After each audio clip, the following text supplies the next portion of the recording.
çorpanı tavaya yığdıq. Kartofu belə bütöv qoyuram.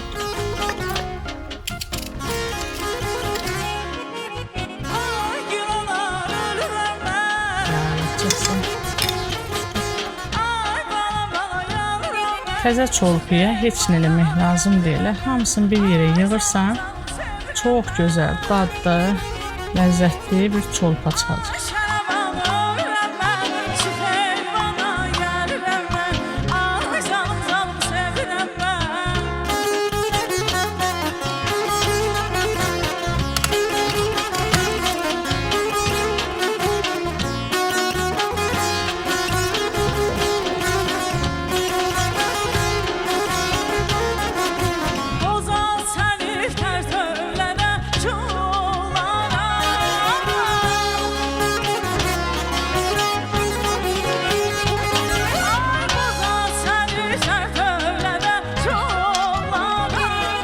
Sarı babanın ətəyindən, İpək kəndindən Allah rəhmət eləsin, ruhu şad olsun. Alabil xalanın pişirdiyi çolpanı pişirin.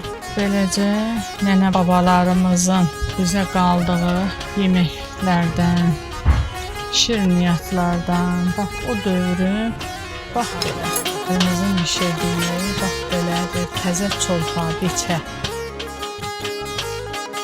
Belə yeməyi belə yeyərlər. Bəh, bax, kartofa bax.